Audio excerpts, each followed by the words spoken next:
Terima kasih saudara, Anda masih di Borgol bersama saya, Niputu Trisnanda. Saudara, seorang siswa sekolah menengah kejuruan di Cikarang Barat jadi korban perundungan. Perundungan disebut-sebut bermula dari adanya basis atau barisan siswa. Kisah pilu tindak kekerasan kembali mencuat dari dunia pendidikan. Di Cikarang Barat, Kabupaten Bekasi, seorang siswa kelas 10 SMK negeri mengalami perundungan yang dilakukan beberapa kakak kelasnya pada awal September lalu. Akibatnya, korban menderita patah rahang. Polisi telah menetapkan 6 tersangka, satu diantaranya berusia 18 tahun, mantan siswa yang telah diberhentikan dari sekolah, dan 5 lainnya merupakan anak berhadapan dengan hukum. Sampai dengan saat ini yang sudah kami tetapkan satu tersangka karena sudah merupakan dewasa, lainnya anak berhadapan dengan hukum ABH. Baru-baru ini kami mendatangi tempat tinggal korban untuk mengetahui kondisi terkini. Andi, ayah korban, menyebut akibat dianiaya oleh sejumlah kakak kelasnya 3 pekan lalu, rahang korban patah dan sempat dirawat di rumah sakit. Andi bersyukur kini kondisi anak sulungnya mulai membaik. Meski begitu, remaja 16 tahun ini belum bisa makan secara normal. Andi menyebut para pelaku menganiaya anaknya karena sang anak mengunggah sebuah foto di media sosial bersama siswa perempuan dari jurusan lain. Para pelaku menganggap korban telah melanggar aturan tak tertulis kelompok siswa atau basis. Belakangan, Andi mengetahui anaknya baru menjadi anggota basis atau barisan siswa. Jadi info dari anak itu cuma keterangan mereka tuh konyol. Jadi cuma alasan karena anak itu foto dengan siswa lain di beda jurusan. Cuma itu aja.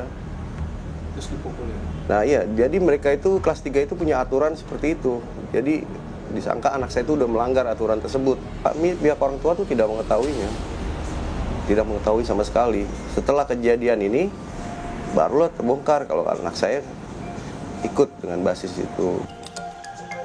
Perundungan tak hanya menyisakan luka fisik, tapi juga berdampak pada kondisi psikis korban. Kalau sepemerhati saya, anak saya ya kayak kebanyakan diam aja, kayak gitu, kayak diam, ada sedikit bengong dikit. Dari anak, dia udah nggak mau sekolah di situ lagi, udah nggak mau. Nah mungkin rasa traumanya itu, mungkin dia bilang dia tidak mau sekolah di situ lagi. Perundungan terungkap saat ayah korban melapor ke Polsek Cikarang Barat pada September lalu, 2 hari pasca kejadian. Berdasar keterangan polisi, kasus ini bermula saat korban berfoto bersama seorang siswi dengan mengenakan seragam sekolah, kemudian mengunggahnya ke media sosial. Pada Selasa 2 September sekira jam setengah 12 siang, saat jam istirahat sekolah, salah satu pelaku memanggil korban, lalu mengajaknya ke lapangan sepak bola di luar sekolah. Begitu sampai di lapangan, belasan kakak kelas korban telah menunggu. Disinilah para pelaku secara bergantian menganiaya korban. Korban diklarifikasi oleh senior-seniornya yang merupakan anggota basis tersebut. Kemudian korban dibawa ke TKP, ke lapangan Irepo dengan jarak yang tidak jauh dari sekolahan. Kemudian korban mengalami kekerasan yang diduga dilakukan oleh senior-seniornya. Tidak kami lakukan. Perundungan terjadi lantaran korban dianggap oleh para pelaku melanggar aturan yang dibuat basis atau kelompok siswa yang ada di sekolah korban. Kalau motif dari peristiwa, dari kejadian ini karena korban memosting foto bersama perempuan yang diduga kegiatan tersebut melanggar peraturan tidak tertulis di sekolah tersebut yang ditetapkan oleh basis itu sendiri. Akibat perbuatannya, para pelaku dijerat pasal tentang perlindungan anak dan pasal 170 KUHP. Beberapa waktu lalu kami mencoba mewawancarai Kepala Sekolah SMK Negeri 1 Cikarang Barat terkait keberadaan basis atau kelompok siswa. Namun yang bersangkutan tak bisa kami wawancarai. Siswa sekolah tersebut, basis atau barisan siswa telah dikenal luas. Basis merupakan kelompok siswa, berasal dari sekolah yang sama dan memiliki solidaritas kuat. Namun, basis bukan organisasi siswa sekolah resmi. Meski bisa menjadi wadah kegiatan positif untuk membentuk karakter siswa, tapi seringkali kegiatan basis identik dengan hal-hal negatif. Kelompok siswa ini biasanya membuat aturan sendiri untuk anggotanya. Keberadaan basis di lingkungan SMKN 1 Cikarang Barat telah meresahkan. Perundungan yang menimpa salah satu siswanya seharusnya menjadi momen bagi pihak sekolah untuk segera menangani secara serius kelompok ini. Komisi Perlindungan Anak menilai lemahnya peran sekolah dalam mengawasi dan membina siswa dapat memicu siswa melakukan perundungan terhadap siswa lainnya.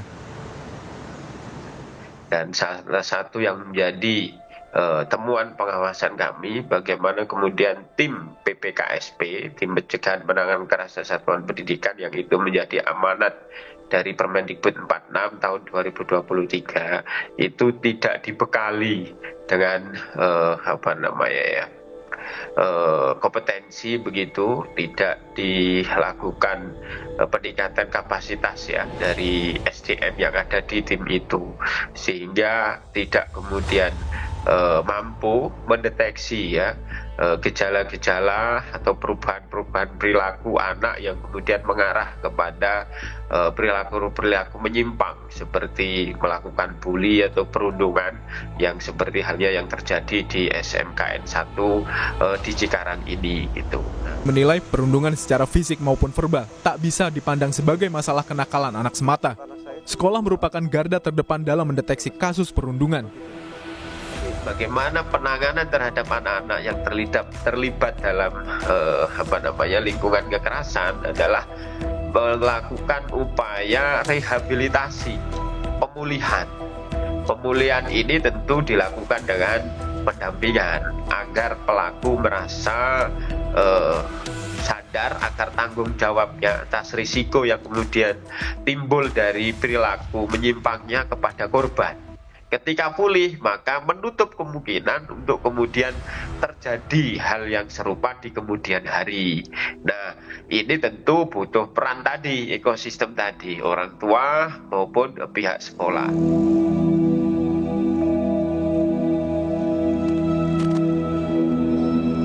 Kasus perundungan terhadap seorang siswa di SMK Negeri Cikarang Barat, Kabupaten Bekasi berawal dari keberadaan basis alias barisan siswa atau kelompok siswa. Usai kejadian ini, jangan ada lagi perundungan. Pihak sekolah, orang tua, dan masyarakat harus berperan aktif menciptakan lingkungan pendidikan yang aman dan nyaman bagi semua siswa. Arahkan kelompok siswa pada hal positif. Jika meresahkan dan melanggar hukum, tindak tegas dan beri hukuman berat pada pelakunya. Argan Anjani, Dwi Yanto, sampai jumpa.